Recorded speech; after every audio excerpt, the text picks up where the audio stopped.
Welcome back to 7 Deadly Sins Anime Review, episode number 30. This is reviewing the final episode of season 3 for the anime, and the final chapter of the manga. Yep, the manga is over. Yes, after 7 years of publication, which I'm thinking, that's not that long period of time. Yep. First, let's talk about this newest episode of the anime, which adapts.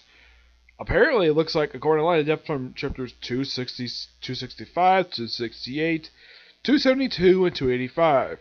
Here's the truth of the matter. In the case of the first two chapters, they pretty much adapt the whole thing in these chapters. 67, they adapt I can tell, by half the chapter. 68, 2 pages. And what about 272? 4 pages. Yeah. 85, 85 was 2 pages. And a little bit here and there. Yeah, they actually, and here's kind of the strange thing. This is the first season of the show to end on a cliffhanger. Because usually they have, they conclude a battle, and it's not end this shocking, okay, so this is how they ended? Okay. It picks up where last week's episode left off, where Esterosa is in his Demon King form. No, he's not possessed by Demon King. It's basically a form he assumed. And he's apparently remembering some stuff, basically prior to this, where he was in love with Elizabeth. Okay, yeah. Maybe because kind of love, I have no idea. So, and they had this sort of memory of him where he was talking to Meliodas. He wasn't going to arrange marriage between him and Elizabeth. Okay. And he have him basically, first they try stopping him. Of course, he slices Gila, slices up the angel slices at him, of course they take him down, and then of course he starts going frickin' nuts. I should point out though, he actually did this a bit later. He never did this on the battlefield. No, he did this someplace else. I have no idea why in the world that Studio Dean did this for. They moved him going nuts from what happened a little bit later to now. No idea why. It says, oh yeah, it's too noisy here. Let's go fly away to that place. And Oliv's like, wait, only Meliodas and I know about that place. How do you know about that place? And then he just kind of wraps her up in this little darkness and flies off. Yeah, this is kind of weird. And then, of course, you have the angels who go to their true angel form. Oh, yeah, and it turns out, though, that Sorel, who basically... His vessel was not a boy. It was a girl. And they actually edited in here. I thought this was so funny. Where they have Hauser, I think. Yeah, Hauser. Where he actually blushes at seeing Sorel in his smoking hot woman form. And then him and Terrell basically go back to their true bodies, and it turns out Terrell's vessel actually was already dead. Yeah. So they go back to their normal bodies, goes to fully clothed, and then they go flying out to chase off Elizabeth. And then you have a thing which is actually from chapter, I think it was 260, I think it was the last couple pages. Oh yeah, and also Desiree, I should point out though, they actually cut out an entire sequence of her and Esterosa talking. That, or they actually edited it I think they added this sequence last week's episode, and they added another sequence where you have, I think it's Dreyfus protecting his son from a demon. Yeah, that's actually from the previous week's episode. They throw a little montage basically some defeated demons. Yeah, I thought this was kind of weird though. I was noticing as I was reading the manga chapters, hey, I saw this last week, not this week. Yeah, it's for, I think it was 266, I think it was, well, they got pages for it last week and stuff for this week. It's particularly very odd, to say the least, yeah. And probably because it happened at the same time, that's probably what it is. And then we have, the 4 pages from chapter 285. It's just basically Lomos in Margaret's body, along with Gil Thunder, Henderson, Escanor, Merlin, no, it's not Arthur, and they're at Camelot, and they're surrounding basically Meliodas' emotions. Yeah. Emotions, basically his darkness thing with Meliodas is basically he's kind of clothed, and Laura basically activates his sanctuary. They go inside, And then we also have a couple scenes in Purgatory where you see Bond walking, and he's got long hair and a long beard. And then the last thing you see before the credits is Meliodas, who I should point out though looks like he's wearing the same attire he normally wears in the series, except his shirt is like mostly burnt. His shirt is like basically gone. He's got like partial like a suspender and his pants, and that's it. Adaptation wise, it was okay. This episode was actually pretty good. I thoroughly enjoyed it. The only kind of bad animation here was the knights again. They look pretty bad again. I'm like, okay, Studio Dean, can you do a better job of these frickin' knights? It's not that frickin' hard to have these knights look good in animation. I mean, I'm not an animator, but if I was, I'll make this thing look. No, I want to make it look like utter garbage. In this episode, that was something that really ticked me off with this episode. And I'm sure some people might have a problem with this episode due to the fact that kind of basically adapt the sequences out of order. Like, okay, then what the heck is supposed to happen when Elizabeth and Esther Rosa arrive at this particular place in the sky? Is he going to go nuts again? Do the same exact things he did before? Like when he was going nuts, he was trying to choke Elizabeth. He was banging his head against the ground. I'm like, okay, this did happen in the manga. All that sequence from going nuts, that did happen. But it happened later. Why the heck they rearranged it here, I have no idea. And in the case of Desiree, she just basically, well, she wants to come along to rescue Elizabeth, and the angel's like, no one trusts you, and King's like, I trust her, and he mentions something something she would know about. It's like, how would you know that? Yeah, the whole thing about them when Purvis turned demons and Elizabeth basically free him. Like, how would he know that when he wasn't there? Well, you have to watch Memories of Holy War to basically understand that. Yeah, because he was in Galaxia's body. Oh, in case you weren't in Galaxia's? Galaxia's dead. He got killed by Chandler. Yeah, him and Drell. Yeah, they're both dead. Yeah, there's also like a brief thing I should mention in the episode. There's a montage of basically several of the characters series not speaking, just showing off. Now, some of the characters do speak in the manga, but they show basically female demons while at Leonis, and that's that. Mostly animation-wise, with the exception of Knights, looks pretty good. Adaptation-wise, I thought it was okay, but it's told really well. And I'm looking forward to the next season. Yes, there's going to be a season 4 in 7 months. Yeah, you got to wait to frickin' October for this. Called Anger's Wrath. That's going to be interesting. I'm looking forward to when the 4th season starts up, and it's probably going to finish adapting this arc, and probably the next couple arcs. Okay, what about the final chapter of the series? Like That Sky. Yep. And here's the thing. We have another time skip. Now, last chapter, it was 18 months. This chapter looks like it was about 10, 11 years later. Yeah. Where we have some blog started with it, we see this wonderful color image of Meliodas and the 7 Deadly Sins just relaxing. Well, most of them except for Escanor. Escanor's actually up in the corner. But yeah, it's a great sequence. It's a great artistic thing of in their classic look. And then we see Tristan. You're probably thinking, wait, who is this Tristan character? And why is he basically dressed like Meliodas but have Elizabeth's hair? Well, there's a reason for this. He's the son of Meliodas and Elizabeth, who was mentioned in the last chapter. Yeah, he's already prince, and he's the heir to the throne. He basically thinks, oh yeah, there's evil plot, and it's the 7 deadly sins. Yep, and he talks to his friends. One of them looks like Elizabeth. It could be a sister. I have no idea. Who the heck are these people? The chapter itself doesn't really explain it. And it's like, oh yeah, they're gonna basically tear up the country, and of course we have to spook, and how Elizabeth shows up again. Great to see her, and it's like, mother, and everything's like hunky-dory. Then the 7 deadly sins show up in their. Well, Bond is wearing his classic look. King is actually taller than he was prior. Deanna's wearing a slightly different attire.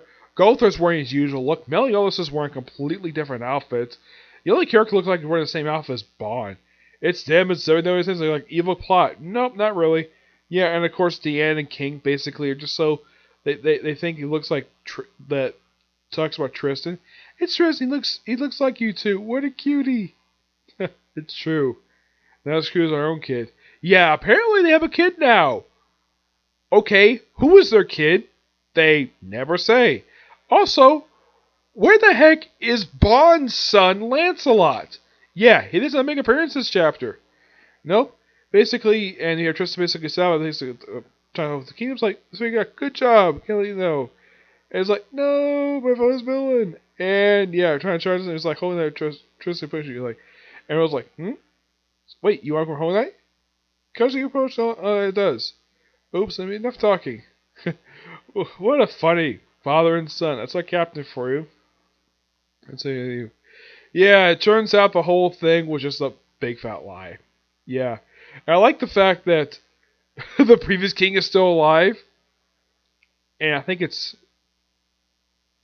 Grether, I think his name is. Yeah, he was one of those bodyguards for the king. Yeah, he's still alive somehow. And it was like, oh, Tristan. Of course, everybody's simply celebrating, like, I think it's his birthday. Yeah. Apparently, today's his birthday. That's the reason why it was a little secretive. And then we have this wonderful montage of various moments of the series, which I thought was really nice for the writer of the series. You like celebrating, stuff like that. Yeah, for a group called 7 Deadly Sins, there's like, let's see, there are 5 of them. Yeah. Yep. It was like wandering off. And of course they think everyone's thinking that your father is a villain. And of course I think it's Deanne topples over. I think it was so funny. Deanne and King, it's like, okay, yeah, basically kind of cry wolf. And go, I'll give you a special birthday present. Yeah, and it's the montage. And then we have Meliodas and Tristan basically walking off. Meliodas back in his classic look that he's had since they had from the start of the series. And they go walking off basically, and that's it. Yes. In case you're wondering, what was the whole point of this chapter? Aside from introducing new character Tristan? Well, it's apparently meant to set up the spinoff. Well, basically a sequel to the series. Yes, let's see if we can find it here. Yeah, aside from the fact we have Anger's Wrath, which is Anger's Judgment, basically named next chapter, next season, the manga, the sequel is going to be called The Four Knights of the Apocalypse. Yeah, that's the thing basically. And he said that there was side stories supposed to come out, but yes. In the case of the final chapter of the series, it's okay. I do have some slight problems, okay? First of which, where is Smoking Hot Ants? Yeah, where is Margaret and Veronica? Yeah, they're nowhere in this chapter. Hugh Halls is also in this chapter. Let's see, Arthur's not here, who actually is alive. Merlin's not here. And for him thinking, oh yeah, look, it's 7 Deadly Sins. There are 5 of them.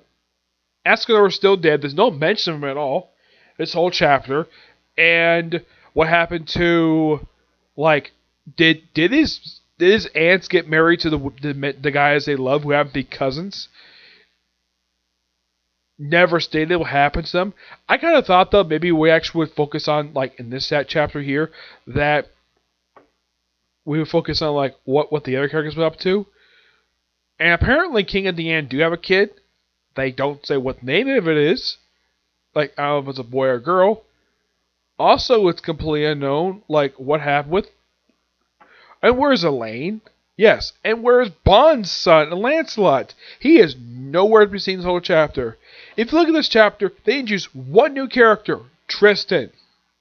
That was it. And him basically make a big deal about the fact that, oh, the 7 Deadly Sins are here to overthrow the country for some reason. Oh yeah, there's no mention if Meliodas is still king or not. Yeah, that's the thing I thought was quite weird.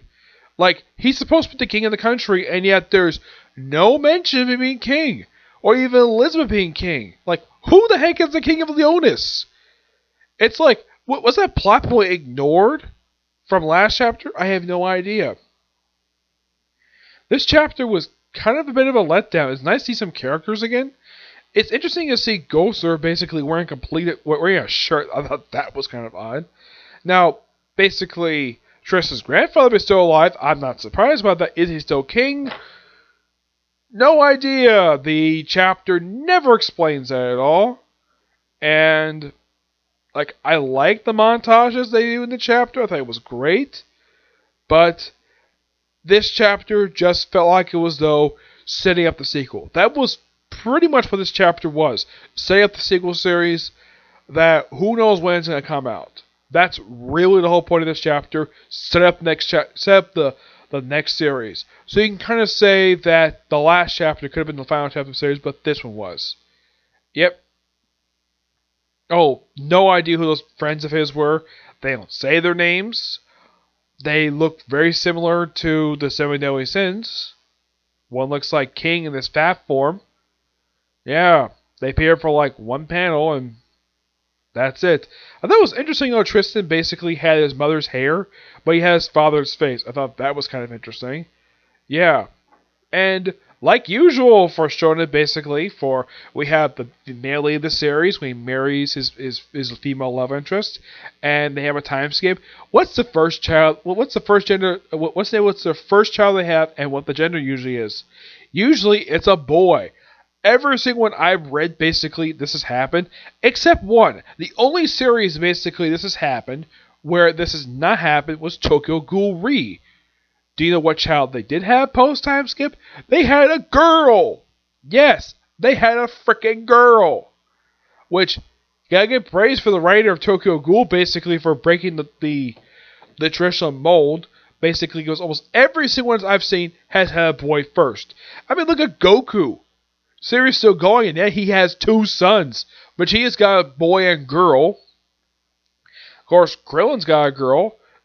Yeah, but in the case of this series, yeah, I kind of felt this one was missing more information, and this chapter felt way too quick. It was a really short chapter. I kind of felt as this chapter was like maybe 12 pages. It was so quick to read that I reread it prior to this review.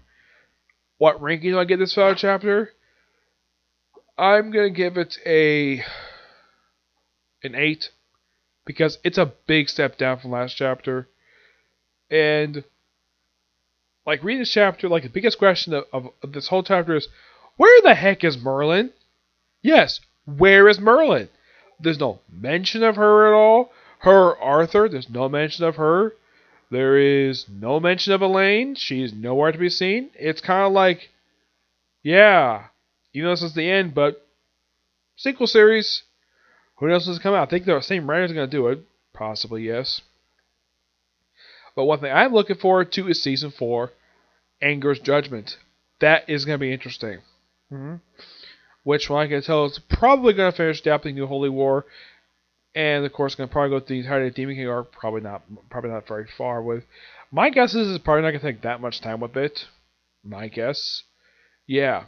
But who knows what they're going to do for next season in 7 months, okay? So, yeah. That's it for this particular review. Now, I don't have more time to do videos today. I'll probably do at least one video tomorrow. And that'll probably be a review of the first part of My First Girlfriend is a Gal. That's the name of the anime we'll watch next. Yeah. But as for Wednesday, as of right now, with the season over, my Wednesday is free. Yes, I have no new anime to review on Wednesdays for now. Yeah, I kind of wish we ever returned to Ace Attorney, but who knows when that series is going to have a season 4. I've heard nothing related to that series if there's going to be a season 4. I hope there's going to be one. I love Ace Attorney. I thought it was a great series. But in the case of right now, the only days basically, as of right now, I have new anime to do reviews for is Saturday, Sunday, and Tuesday. That's it. Those are the only days basically that I get a chance to do reviews for anime now. It's now down from 4 days to 3. Yep. So yeah, until you see the next video, which probably tomorrow. Bye.